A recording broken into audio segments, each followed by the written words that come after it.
Hi students, welcome to lesson number 16, Sampling, Meaning and Characteristics.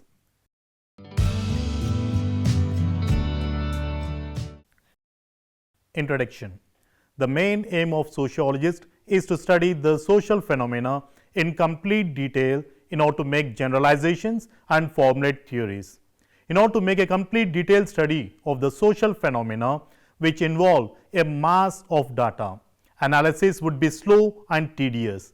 Moreover, collection of data and analysis of a larger data or material is wasteful when a smaller amount of data is sufficient.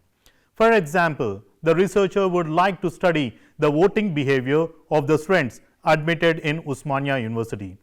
It would be nearly impossible or difficult to gather or collect the primary data from every single student across the university. If the data has to be gathered from the entire student community, it would be extremely time consuming and a costly affair. As a result, researcher uses samples as a way to gather primary data. On the basis of sample study, prediction and generalization of the behavior of mass phenomena can be made. Sampling must be done whenever and wherever the researcher would like to gather the information from only a fraction of population of a group or a phenomena which we intend to study.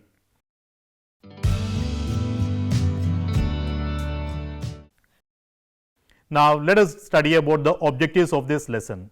After reading this lesson, you will be able to define sample, explain the characteristics of sample, explain the terminology used in sampling.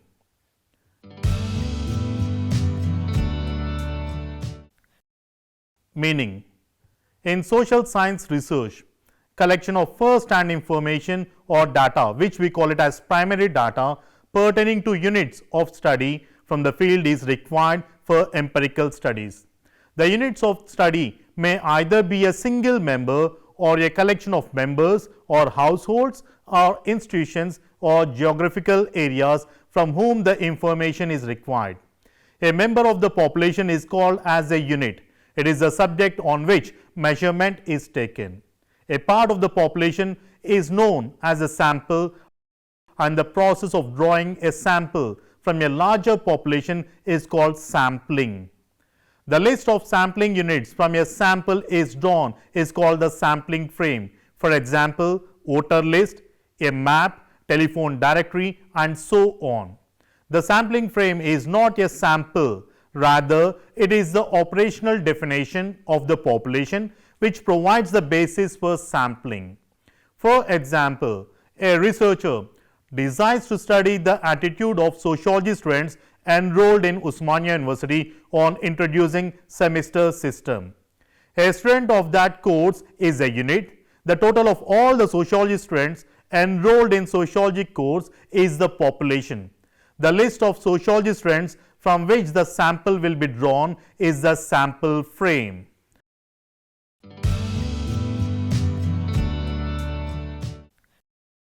Aims or purpose of sampling. Now let us discuss the aims. A large population cannot be studied in its entirety for a reason of size, time, cost or inaccessibility. Limited time, lack of funds and population scattered in a very wide geographical area often makes sampling necessary. Well selected sampling may reflect accurately the characteristics of the population. The main purpose of sampling is to make an inference about unknown parameters from a measurable sample statistic. Further, sampling method is used to test a statistical hypothesis relating to population. A sample is drawn and the primary data is gathered from the respondents and analyzed, and on the basis of the results, the hypothesis may be accepted or rejected.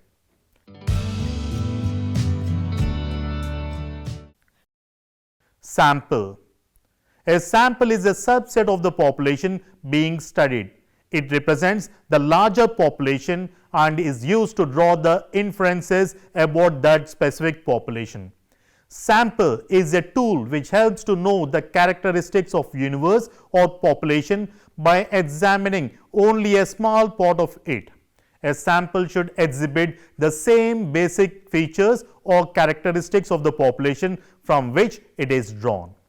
According to Good and Hart, sample is so essential a part of research procedure that every sociologist, though not required to be a sampling expert, at least be thorough with its logic and basic techniques. According to Mannheim, a sample is a part of the population which is studied in order to make inferences about the whole population. According to Young, he defines a sample as a miniature picture of the entire population from which a sample is taken. According to Webster, a sample is a finite part of a statistical population whose properties are studied to gain information about the whole population. It is a research technique widely used in the social sciences as a way to gather information about a population without having to measure the entire population.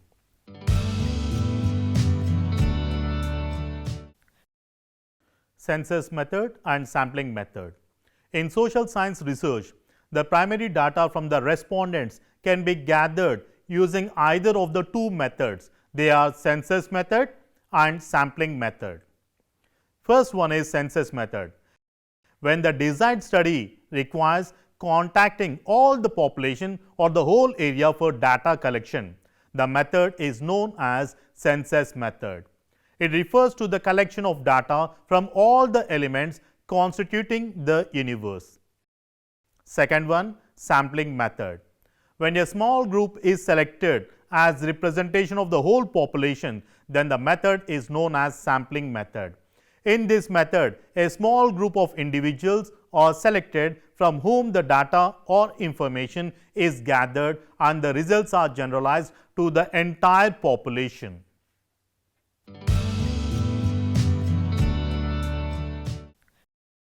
Study of and the arriving at the solution of the whole universe of a social problem is very difficult. It is complex in terms of time consuming and costly. Hence, it would be better to pick up a sample which represent the whole universe. Thus, the study of a unit representing the universe is a sample method study. Thus, sampling techniques are adopted wherein only a selected number of units are observed and conclusions are drawn about the universe from the study. The use of sampling technique in social science research has mushroomed greatly in the recent years because of technological developments such as computerization and statistical package in social science research.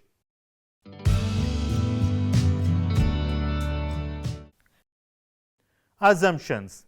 The basic assumptions in sampling techniques are: there exists an underlying unit in the diverse universe from which the unit of study is picked up.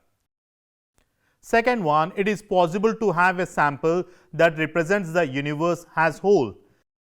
The third one, the study may not be absolutely accurate but accurate to the possible extent.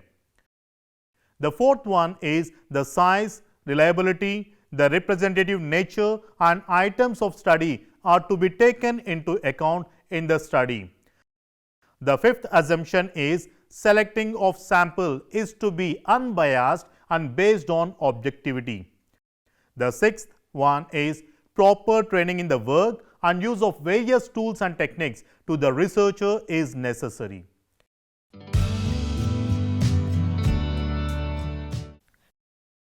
Now, let us discuss the characteristics of a good sample. According to �τ, let us discuss the characteristics of a good sample design. The first one, sample design must result in a truly representative sample. The second one, sample design must be such which results in a small sampling error. Third one, sample design must be viable in the context of funds available for the research study. And the fourth one, sample design must be such so that the systematic bias can be controlled in a better way. Fifth one, Sample should be in such a way that the results of the sample study can be applied in general for the universe with a reasonable level of confidence.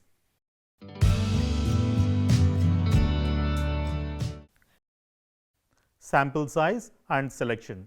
The sample size is essential in conducting the research, and most researchers find it difficult to determine the size of the sample. It is observed that larger the sample size, the better outcome can be evaluated at the end of the research. The sample size depends on the statistical outcome needed for the findings. Let us discuss the points which we need to keep in mind while deciding on how large a sample should be. The first one, when the selected sample needs to be segregated into small clusters involving comparison of clusters, a large sample would be appropriate. Second one, in the longitudinal studies or studies which take longer period should have a minimum sample which allows the researcher to have frequent contact with subject to maintain the interest. The third one, a larger heterogeneous group has to be studied, then large sample is required. For small homogeneous group, a small sample size is required. According to 𝗧𝗧 and 𝗧𝗧, they have given a table in which no calculations are needed to determine the size of the sample. Now let us see the table given by 𝗧𝗧 and 𝗧𝗧. In the table we have capital N, which represents total population, and S, which represent the size of the sample. For example, there are 10 people in the universe, then the sample size for our study will be 10. If you are going to have the total population of 220, then we are going to select 140 people from 220 for the study. If you are going to have 1200 total population, then we are going to have a sample size of 291. For example, if you are going to have 10,000 total population, then we are going to select 370 people for our study. If you are going to have nearly 40,000 population, then the sample size will be 380.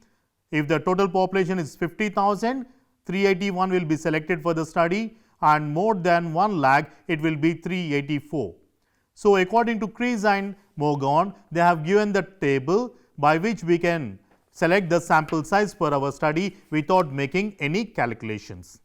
For example, the researcher would like to know the opinion of 30,000 beneficiaries of a particular scheme being implemented by the state government. Refer table where the sample size is 30,000 or the total population size is 30,000. The sample size representative of the beneficiaries in this case will be 379. The table given above is applicable to the defined population.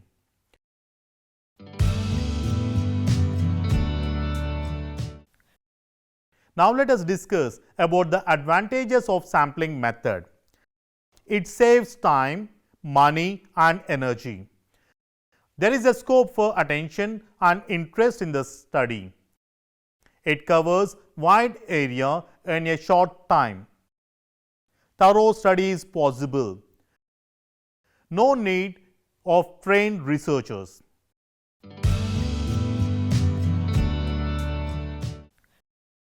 Now let us discuss the disadvantages of sampling techniques. First one, sampling has in actual practice of biases and prejudice. Sample may not represent the whole universe because of its complexity. And due to lack of specialized knowledge in the study, there is a scope for mistakes and errors. And drawing conclusions and applications is also a problem.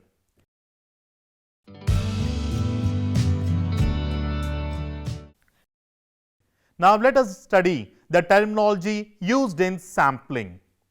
The first one is universe or population. The population or universe represent the entire group of units which is the focus of the research study. The universe of a particular study is set by the research question which specifies who or what is to be included in the research. Universe may be individuals, group of people, organizations, or even objects. For example, the researcher wants to know the perception of students studying sociology at Osmania University or national education policy. The universe comprises of all the students enrolled in sociology at Osmania University. The specific nature of the population depends upon the purpose of investigation. For example, if the researcher wishes to study the voting behavior of people in Hyderabad by-elections, all the people who are eligible to cast their vote will be included in the universe. Sample. It is a portion of total population. It is nothing but the number of sample units to be included in the sample. We can calculate the sample using the mathematical formula. Capital N is equal to small n divided by 1 plus small n into E square, where small n represents the total population to be studied with the specific features, where E is equal to 0.05. We are going to see the confidence level at 0.05, where capital N is equal to sample size. For example, the researcher wants to study the perception of students studying sociology at Osmania University or national education policy. For example, say the number of students enrolled in sociology program is 1000. By applying the total population in the formula n by 1 plus n into E square, the sample size comes to 285. Rounding off this figure, we can decide to gather the information from 300 students. We can stratify the students into two groups such as male students and female students and gather the responses from 150 male students and 150 female students. Sampling element. Each unit, for example, individuals, family, group and organization and so on, from the population about which the information is collected is called a sampling element. For example, the researcher wishes to gather the perception of sociology students of Osmania University on NEP, National Education Policy. The total number of sociology students will be the sampling elements. Sampling unit. Sampling unit is often used as sample unit. The term sampling unit refers to a singular value or individual person taken from an entire population or universe for the research purpose. For example, the researcher wants to gather information or data from the households. Based on the purpose of the study or research questions, the child or the individuals in the family can be a sampling unit. A sampling unit might not be necessarily an individual. It may be an event, a city, a village, or even a nation. Sampling frame.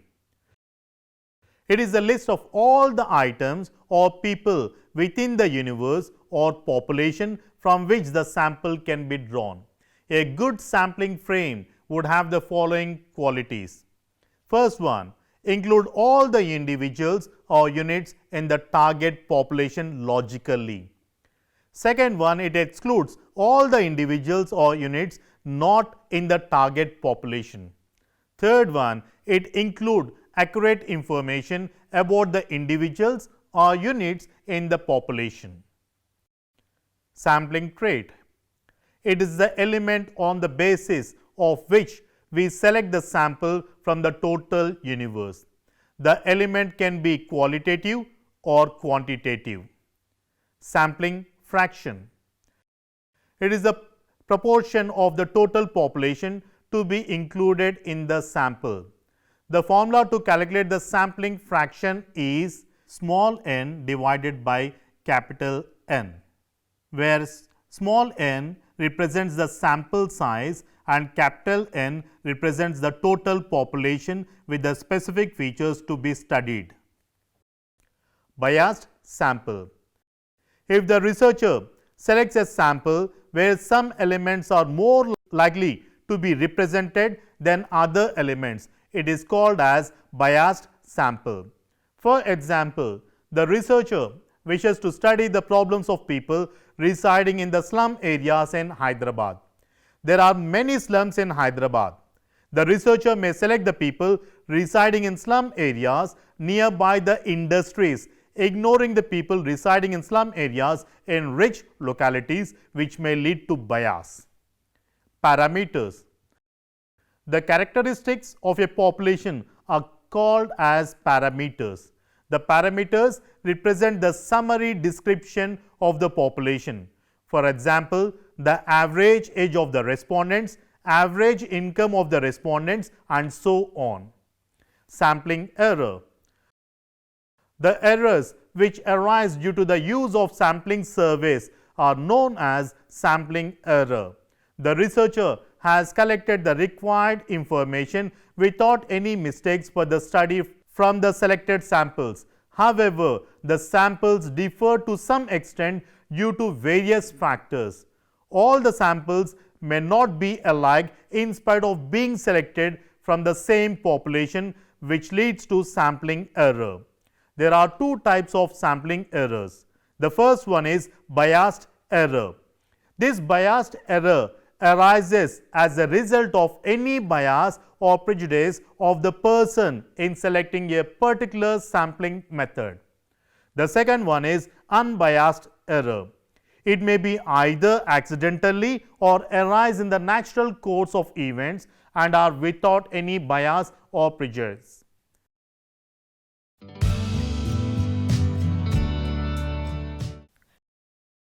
Methods of sampling. Different types of sampling methods are used for drawing a sample plan. Sampling methods can be broadly classified into two categories: probability sampling and non-probability sampling. First one is probability sampling. This sampling method is employed when the researcher has complete information about the people with the specific features or characteristics to be studied. The second one is non-probability sampling. The researcher will use this non-probability sampling when sufficient information or no information is available about the people with specific characteristics to be studied.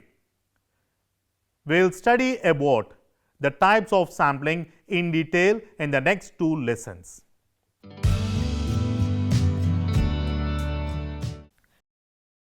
Let us sum up. While selecting any sampling technique, the researcher should take into account the purpose, reliability, accuracy, time and cost of the research. After a quick overview of the sampling techniques, one can say that normally a researcher should take simple random sampling because under it bias is eliminated and sampling error can be estimated. But in case of small universe and intensive study, purposive sampling is considered more appropriate.